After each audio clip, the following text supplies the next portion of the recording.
இந்த வீடியோ பார்த்து கொண்டிருக்கும் உங்கள் அனைவரையும் இயேசு கிறிஸ்துவின் நாமத்தினால டெய்லி பைபிள் ஸ்டடி சேனல் மூலியமா வரவேற்கிறேன்.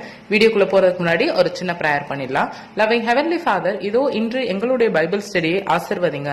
உங்களுடைய அளவற்ற அன்பை எங்கள் ஒவ்வொருவர் மீதும் ஊற்றப்பட வேண்டும். தூய ஆவியானவரே, எங்கள் மீது இறங்கி எங்களை சுத்திகரியும். ஏனென்றால் பரிசுத்தம் இல்லாத ஒருவனும் தேவனை தரிசிக்க முடியாது. உங்களுடைய வார்த்தையை உட்கொள்ளவும் அதன்படி நடக்கவும் எங்களுக்கு கிருபை பாராட்டும். இயேசு கிறிஸ்துவின் நாமத்தினால் ஜெபம் கேளும் நல்ல பிதாவே, ஆமேன். இன்னைக்கு நம்ம ஜோஸ்வா சாப்டர் 17 பார்க்க போறோம். இதுக்கு முன்னாடி வீடியோஸ் பார்க்காதவங்க கீழே டிஸ்கிரிப்ஷன் பாக்ஸ்ல லிங்க் இருக்கு, அதை பார்த்துட்டு அப்புறமா இந்த வீடியோக்குள்ள வாங்க.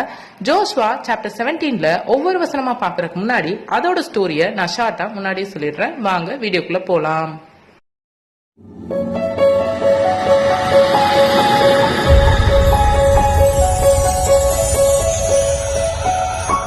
ஜோஸ்வா சாப்டர் 16 எப்படி முடியும்னா, எப்ராயிமுக்கு பிரிக்கப்பட்ட பகுதிகளை பார்த்திருப்போம். இப்போ ஜோஸ்வா சாப்டர் 17 எப்படி ஸ்டார்ட் ஆகும்னா, யோசேப்போட மூத்த மகனான மனாசேக்கு சில பகுதிகளை பிரிச்சிருப்பாங்க. அதை நம்ம முன்னாடியே பார்த்திருப்போம்.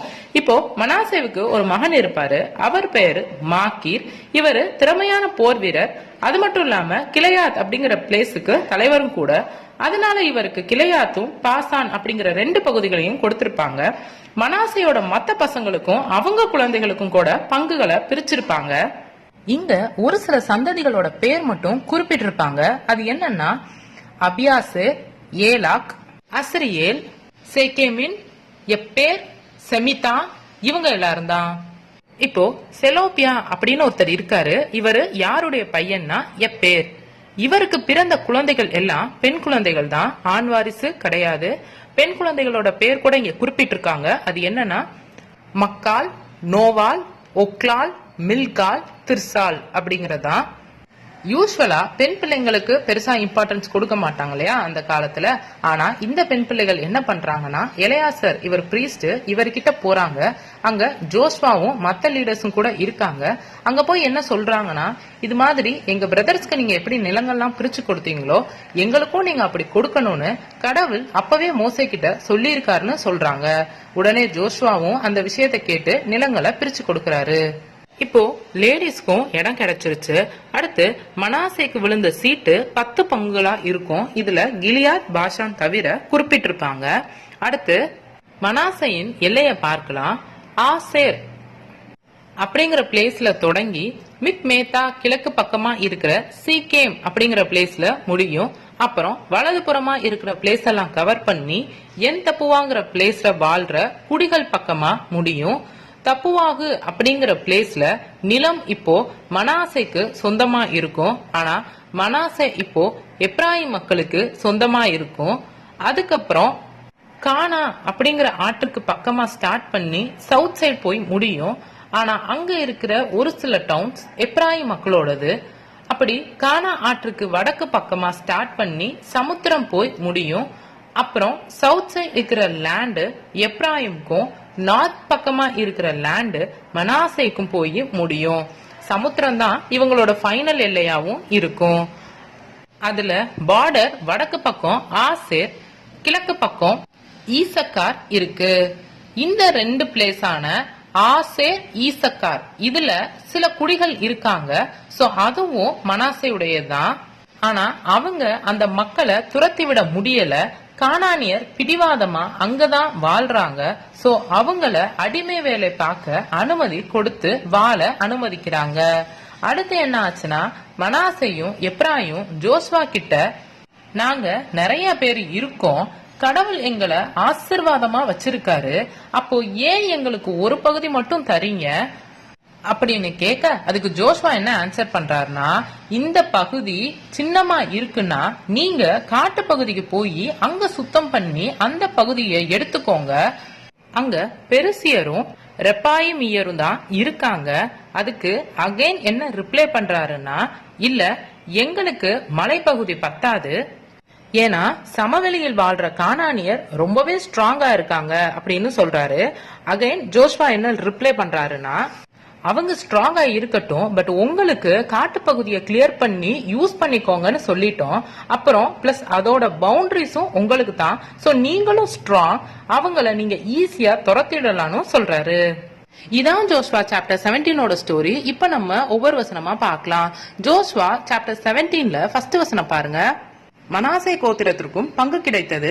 அவன் யோசேப்புக்கு முதற் பேரானவன். மனாசையின் மூத்த குமாரனும் கிளையாத்தின் தகப்பனுமான மாக்கீர் யுத்த மனுஷன் ஆனபடியினால் கீலேயாத்தும் பாசானும் அவனுக்கு கிடைத்தது. 2வது வசனம். அபியாசரின் புத்திரரும் ஏலாக்கின் புத்திரரும் அஸ்ரியலின் புத்திரரும் சேகேமின் புத்திரரும் எப்பேரின் புத்திரரும் சேமிதாவின் புத்திரருமான மனாசையினுடைய மற்ற குமாரரின் புத்திரராகிய அபியாசரின் வம்சங்களுக்கு தக்க சுதந்திரம் கொடுக்கப்பட்டது. தங்கள் வம்சங்களுக்குள்ளே அவர்களே யோசேப்புடைய குமாரனாகிய மனாசையின் ஆண் பிள்ளைகளாய் இருந்தார்கள்.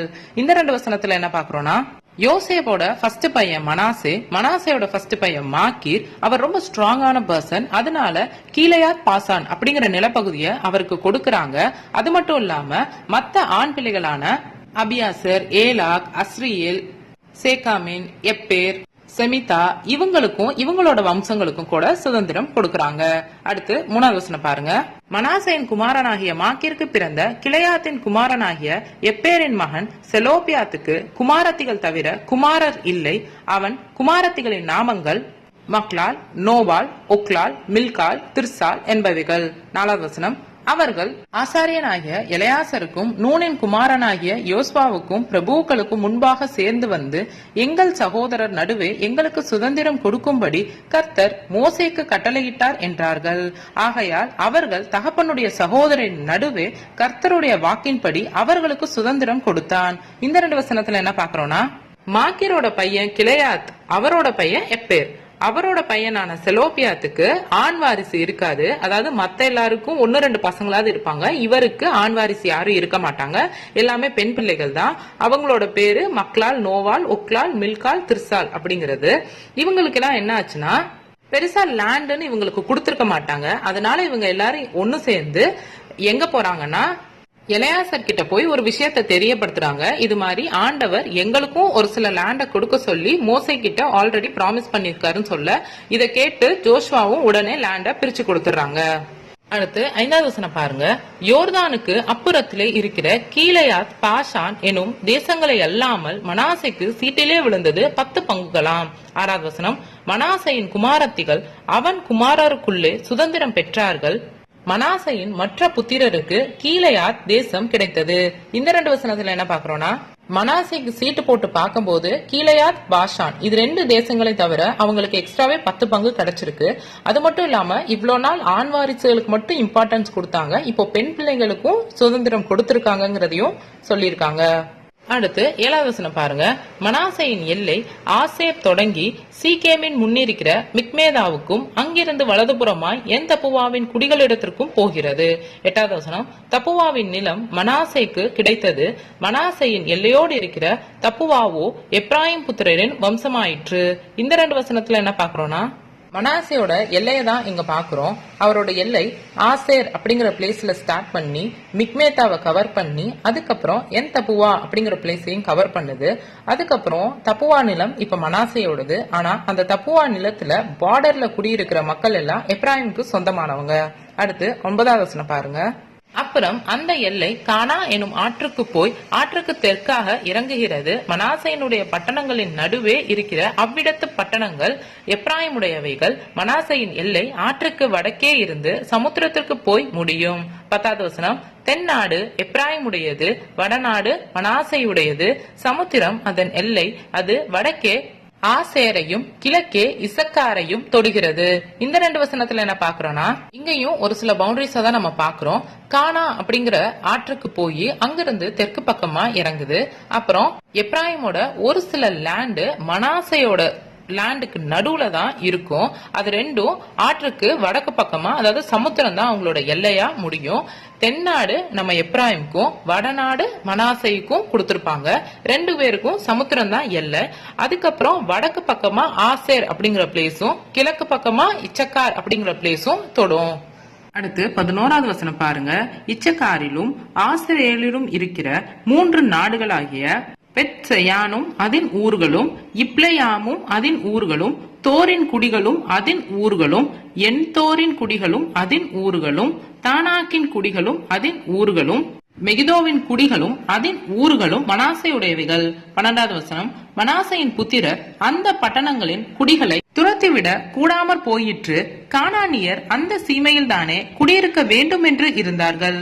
இந்த 2 வசனத்துல என்ன பாக்குறோம்னா, இச்சக்கார், ஆசார் இந்த ஊருக்குள்ள இன்னுமே நிறைய ஊர்கள் உள்ளடங்கி இருந்தது. அந்த ஊர்களும் அதனோட குடிகளும் கூட நம்ம மனாசைக்கு தான் சொந்தமா இருக்கு.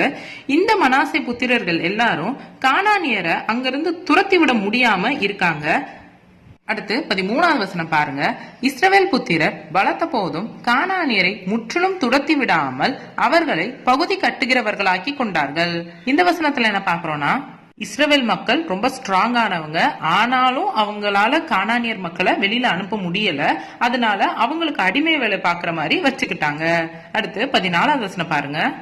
யோசேப்பின் புத்திரர் யோசுவாவை நோக்கி, கர்த்தர் எங்களை இதுவரைக்கும் ஆசிர்வதித்ததினால் நாங்கள் ஜனம் பெருந்தவர்களாய் இருக்கின்றோம்.